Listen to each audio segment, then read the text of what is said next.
BTech की पढ़ाई करके अनामिका शारदा के घर में बहू बन के आती है। घर का काम काज करती है, पति का बेकरी चलाने में मदद करती है, सासू माँ के इडली दुकान में मदद करती है।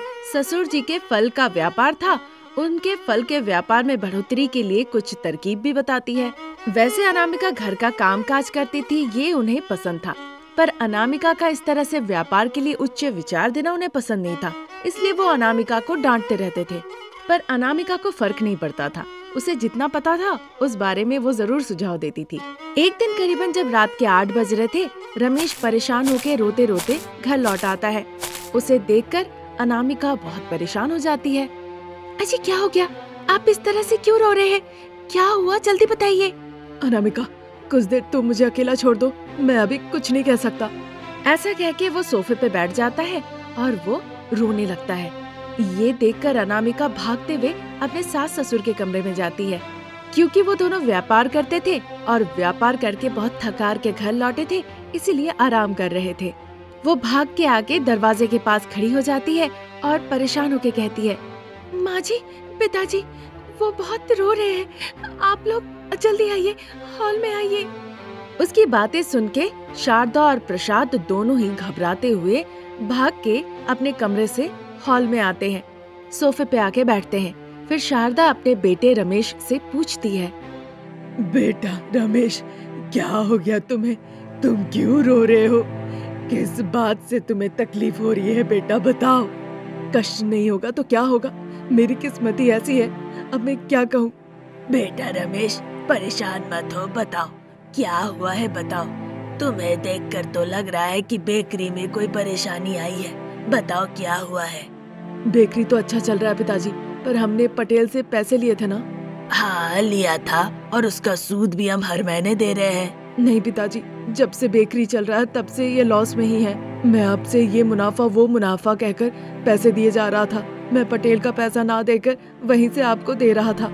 उसकी बातें सुन के शारदा और प्रसाद तो अपना सर पकड़ लेते हैं। अनामिका भी अपने पति को देखकर हैरान रह जाती है। सूद के नाम पे उसने बेकरी को कब्जा कर लिया, अभी भी हमें 2 लाख रुपए देने होंगे, अगर नहीं दिया तो उसने कहा कि वो मुझे जेल भिजवा देगा। उसकी बातें सुन के शारदा प्रसाद शॉक हो जाते हैं, एक दूसरे को देखने लगते हैं। फिर शारदा कहती है, परेशान मत हो बेटा, मैं इडली का दुकान बेच दूंगी। हाँ बेटा, मैं भी फल का व्यापार बेच दूंगा, सारा पैसा इकट्ठा करके हम जाके पटेल को दे देंगे। मैंने तभी कहा था कि बेकरी बस स्टैंड या कॉलेज के पास खोलिए, पर आप कहीं और खोल दिए और कह रहे हैं कि नुकसान हो रहा है। अब ये सारी बातों का क्या मतलब बनता है? वहाँ लगाने की वजह से नुकसान नहीं हुआ, तुम्हारे इस घर में आने से हुआ है। ये बहुत अच्छी बात कही सासू माँ, मैं इस घर में बहू बन के आई, इस घर में कदम रखी, इसलिए आपका बेकरी का दुकान में नुकसान हो गया। ये किस तरह का न्याय है? जब अनामिका इस तरह कहने लगी, शारदा और प्रसाद वहाँ पे रुके नहीं, वो वहाँ से उठे और अपने अपने कमरे में चले गए। अनामिका अपना सर पकड़ ली। अगले दिन अनामिका का लाखों बार समझाने के बावजूद वो नहीं सुने। वो जाके अपना अपना व्यापार बेच दिए और बेटे के सपोर्ट में खड़े हो गए। अब तीनों के पास ही कोई व्यापार नहीं बचता, वो तीनों दुखी होकर घर लौट आते हैं। ऐसे ही दिन निकल रहे थे। उन तीनों को अनामिका धैर्य रखने को कहती है और घर पे जो भी सामान था उससे खाना पकाती है, लेकिन अब खाना पकाने के लिए कोई राशन भी नहीं बचा। वो जब तीनों से पैसे मांगी तो तीनों ने ही कह दिया कि पैसे नहीं है। फिर अनामिका कुछ पैसे ले आके हॉल में आके सोफे पे रख देती है। अनामिका, ये पैसे कहाँ से आए? आप सासू माँ पिताजी कई बार मुझे खर्च करने के लिए पैसे दिया करते थे, मैं उन पैसे को बिना खर्च किए हुए जमा के रखती थी। फिर देर मत करो, जाओ जल्दी जाके राशन ले आके खाना पकाओ। खाना पकाने के साथ साथ मैं टी स्टॉल खोल के व्यापार करना चाहती हूँ। जब वो व्यापार की बात कही तो वो तीनों बड़े आश्चर्य हुए और अनामिका को घूर घूर के देखने लगे। जब वो इस तरह से घूर रहे थे तब अनामिका कहती है, आप लोग इस तरह परेशान मत होइए, मैं जो कह रही हूँ वो सुनिए। फिर अनामिका विस्तारित रूप से अपने टी स्टॉल के बारे में बताती है। चाय मतलब सिर्फ चाय नहीं है, कई तरह के वैरायटी के चाय होंगे माँ जी, उसमें जैसे अदरक की चाय, नींबू चाय, ग्रीन टी, इस तरह से कहूँगी तो काफी लंबी लिस्ट हो जाएगी पिताजी। हर एक चाय के फायदे के बारे में हम बताया करेंगे। जब चाय की अच्छाई के बारे में हम सभी को बताएंगे तो सभी लोग वो बात समझेंगे तो वो चाय पीने आएंगे। इस तरह से हमें पैसे भी होंगे और साथ ही साथ हमारा नाम भी होगा। बहू के मुंह से ऐसी बातें सुन के ससुर जी के मन में बहू के लिए सम्मान आया। बहुत बढ़िया, बीटेक बहू का टी स्टॉल। बहुत बढ़िया अनामिका, करो। अगर तुम्हें मेरी कोई भी जरूरत हो मैं तुम्हें मदद करूँगा। अब ना कह के मैं विलन क्यों बनूं? तुम्हारी जो मर्जी तुम करो। जब तीनों से मंजूरी मिल जाती है, फिर एक बढ़िया सा दिन देखकर चौमाथे के मोड़ पे जाके बीटेक बहू रानी अनामिका अपना नया टी स्टॉल शुरू कर देती है। आइए बाबू आइए, गर्मा गर्म चाय, बहुत ही स्वादिष्ट चाय, ginger tea, lemon tea, green tea, तरह तरह की चाय यहाँ पीने के लिए आए। अगर जिंजर टी पियेंगे तो सर्दी, बदन दर्द, बुखार को दूर करेंगे। अगर दिक्कत ना हो तो भी गर्मा गर्म पी के आप मजे ही करेंगे। अगर रहना चाहते हैं तंदुरुस्त दिन भर तो पीजिए लेमन चाय फटाफट। नींबू में रहता है विटामिन सी जो आपके सेहत को रखता है केयर फ्री। और इनमें से शहंशाह चाय है ग्रीन टी। एक बार पियेंगे तो आपका दिल रहेगा टेंशन फ्री, कोलेस्ट्रॉल होगा कम तो हार्ट करेगा बढ़िया पंप, जब दिल रहेगा स्वस्थ तो दिमाग होगा आपका मस्त।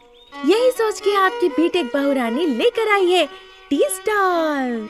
जब अनामिका इस तरह से चाय के बारे में सभी को अच्छे से समझाने लगी तो लोग उसके दुकान में एक एक करके आने लगे। वो सभी लोग चाय पीने लगे और चाय पसंद भी आई। अनामिका का टी स्टॉल अब अलग अलग स्टेट में, अलग अलग देशों में फ्रेंचाइजी लेकर चलने लगा और इस तरह से सम्मान के साथ साथ उसने पूरा परिवार का नाम भी रोशन किया। केशवपुर नाम के गांव में शारदा की, अनामिका और अमृता नाम की दो बहुएं थी। मजे की बात तो ये थी कि सासू माँ और दोनों बहुएं फिल्मों के लिए पागल थी। वो फिल्में देखती थी, फिल्मों के बारे में बातें करती थी, फिल्मों के कुछ सीन्स काट के वो यूट्यूब में भी अपलोड कर देती थी। ऐसी ही उनकी हरकतें थी। एक दिन शारदा सुबह 9:30 बजे नींद से उठ के सीधा आके सोफे पे बैठ जाती है। अरे बहू, कोई आके मुझे चाय दे के जाओ। पर दोनों में से किसी ने भी कोई जवाब नहीं दिया। इससे शारदा को थोड़ा संदेह हुआ। वो किचन में गई उन्हें देखने के लिए। देखी किचन का सिंक बर्तन से भरा हुआ है, किचन भी गंदा है। गुस्से से बाहर आने लगी तो देखी घर भी साफ नहीं है, चारों तरफ धूल ही धूल है। ये देखकर शारदा बहुओं पे बहुत गुस्सा करने लगती है। फिर हॉल में आई और घड़ी देखी तो 9:30 बज चुके थे। सुबह का वक्त है, घड़ी में 9:30 बज चुका है। दोनों खराटे लेके मजे से सो रही है और उठेंगी भी कैसे?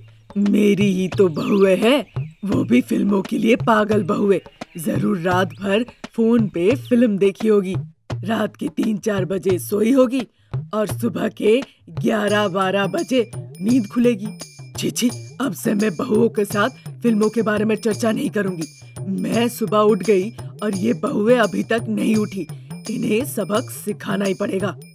ऐसा सोचकर वो एक छड़ी लेके बड़ी बहू अनामिका के कमरे में जाती है। अनामिका बिस्तर पे सो रही थी। वो छड़ी से अनामिका को मारती है। अनामिका गुस्से से देखने लगती है कि ऐसा किसने किया। देखती है सासू माँ हाथ में छड़ी लेके मुस्कुरा रही है। हाय भगवान, सासू माँ! ऐसा कह के वो चुपचाप खड़ी हो जाती है और बिना एक शब्द भी कहे हुए वो अपने बेडरूम से सीधा किचन की तरफ चली जाती है। छोटी बहू कहाँ सो रही है, देखो जरा। ऐसा सोच के शारदा छोटी बहू रानी अमृता के कमरे में जाती है, पर अमृता बिस्तर में नहीं थी। सासू माँ पूरा घर छान मारती है। फिर अचानक से उसे गुर गुर की आवाज आती है। शारदा जाके पीछे का दरवाजा खोलती है, देखती है अमृता नीचे सोई हुई है। शारदा छड़ी से उसे भी 2 छड़ी लगाती है। अमृता हड़बड़ा के नींद से उठ के देखती है सासू माँ शारदा मुस्कुरा रही है। फिर कूदते फांदते हुए वो सीधा वहाँ से हॉल में चली जाती है। फिर दोनों बहुएं जल्दी जल्दी मिलके घर का सारा कामकाज करती है। अमृता गले में कैमरा टांग के हॉल में आती है। स्क्रिप्ट लिखने के लिए अमृता नोटपैड और पेन लेके आती है और शारदा हॉल में बैठ के सिनेमा देख रही होती है। सासू माँ, शूट के लिए चले? माँ जी, माँ जी। मैं बहरी नहीं हूँ जो इतना चिल्ला रही हो। पहले इस फिल्म को देखने दो, उसके बाद हम जाएंगे। फिर सास बहू सभी मिलके फिल्म देखने लगते हैं। ठीक उसी वक्त वहाँ पे एक भिखारी आता है। भीख में चावल, दाल, सब्जी, वो ये सब मांग रहा था। दोनों बहुएं सिनेमा में इतना मगन थी कि उन्हें भिखारी की आवाज सुनाई नहीं दी। अब चूंकि दरवाजा खुला हुआ था, कोई है या नहीं ये देखने के लिए भिखारी अंदर आ गया। फिर वो देखता है सास और दोनों बहुएं फिल्म देखने में बहुत मगन है और मन ही मन सोचता है, ये बात है, भूकंप भी आ जाए तो इन्हें पता नहीं चलेगा, सुनामी आ जाए तो दिखेगा नहीं, और चाहे मैं कितना भी चिल्लाऊं सुनाई नहीं देगा। फिर वो डाइनिंग टेबल पे जाके चावल, दाल सब कुछ एक कटोरी में लेके वहाँ से वो चला जाता है और फिर मन ही मन सोचता भी है, हर घर में ऐसे ही फिल्म के लिए पागल लोग होने चाहिए, तब तो हम लोगों का त्योहार है। ऐसा सोच के वो खुशी खुशी वहाँ से चला जाता है। फिर जब टीवी पे सिनेमा खत्म होती है, सास बहू लंबी लंबी सांसें लेती है। बगल में ही बैठी हुई बहुओं को शारदा गुस्से से देखने लगती है। छोटी बहू के गले में कैमरा था और बड़ी बहू के हाथ में पेन और पेपर था। खाना खाली हो जो कैमरा और पेपर लेके खड़ी हो यहाँ? अरे सासू माँ, आपने नहीं खाया, हमने तो खा लिया। ये सुन के शारदा को और गुस्सा आ जाता है। वो सीधा चली जाती है डाइनिंग टेबल के पास। बहुएं पीछे पीछे आती है खाना परोसने। वहाँ आकर देखती है कि खाना तो है ही नहीं। दोनों बड़े आश्चर्य होते हैं। शारदा उन्हें बड़ी बड़ी आंखें करके देखने लगती है। जल्दी से चिकन का ढक्कन खोलती है, वो भी खाली था। ये देखकर वो डर जाती है। फिर दोनों बहुएं एक दूसरे को देखने लगती है। तुम दोनों मेरे लिए एक बूंद ना छोड़ के पूरा खा गई, आज तुम दोनों को ही अच्छे से पड़ेगी। ये कहकर वहीं पे रखा हुआ एक प्लेट उठा के उन दोनों को पीटने लगती है। दोनों बहुएं घर से भाग जाती है। उन दोनों को ही एक भिखारी जाते हुए दिखा। उसे देखकर दोनों हंसती है और फिर वहाँ से भाग जाती है। उन्हें भगाते हुए पीछे से सासू माँ शारदा आ रही थी। भागते भागते वो खेत की तरफ चली जाती है। अब बहुत थक चुकी थी, इसीलिए आके वो एक पेड़ के नीचे रुकती है। कल पोस्ट करने के लिए हमारे पास कोई भी वीडियो नहीं है, क्या शूट करना है बताइए माँ जी। तुमने कहा ना कुछ लिखा है, वही करेंगे। वो तो मैं घर पे ही भूल गई सासू माँ। ठीक है, हम बाहुबली का सिनेमा का पार्ट कर सकते हैं। वो सीन था ना जहाँ कटप्पा ने बाहुबली का पैर को अपने सर पे रखा था, वो करेंगे। ऐसा कह के सासू माँ शारदा मन ही मन सोचने लगती है, तुम लोगों ने खाना नहीं देके मुझे भूखे रखा ना, अब एक सीन करके बाप रे बाप मुंह से निकलवाऊंगी। सोचती है, पर पहले से ही बहुओं को सासू माँ की तरकीब समझ में आ गई थी, इसीलिए तुम करो करके वो झगड़ा करने लगती है। फिर सासू माँ कहती है, तुम लोगों का डर मैं समझ गई हूँ, पर तुम्हें क्या लगता है मैं तुम लोगों के साथ ऐसा कर सकती हूँ? तुम लोगों को भले ही लगे कि गलती की हो, पर क्या मैंने कभी भी सिनेमा के दौरान ये सब सामने आने दिया है क्या? बताओ। फिर अमृता कैमरा ऑन करके रेडी हो जाती है। शारदा पीछे मुड़ जाती है। अनामिका शारदा की तरफ देखती है और उनका पैर अपने सर पे रख लेती है। फिर अनामिका दुखी होकर कहती है, आप लौट कर आएंगी, मुझे उम्मीद नहीं थी। कोई दुष्ट हमारे खेतों की तरफ नजर डाल रहा था ताकि वो फसल ना काट ले, इसलिए उसके ऊपर गोबर फेंकने आई थी। आप मुझे माफ कर दीजिए। उठो बहू उठो, कभी कभार तो मुझसे भी सारी चीजें ठीक से नहीं होती। हो जाता है सासू माँ, भैंस घास और भूसा दोनों खाता है और बिल्कुल एक ही तरह के गोबर देते हैं। जब आप रहा करती थी, बिल्ली चूहा खाती है और वही चूहा खेतों में जाके खेतों के सारे फसल नष्ट कर देते हैं। मछलियाँ तालाब में तैरा करती है, मेंढक क्वैक क्वैक करते हैं, बकरियाँ मैं सभी इसी तरह चिल्लाया करते थे ना, और अभी भी वैसे ही चिल्लाते हैं। पर हमने आपके लिए रखा है एक भैंस, उसका गोबर, एक बकरी, एक मछली, एक मेंढक, साथ ही साथ एक पुराना घर।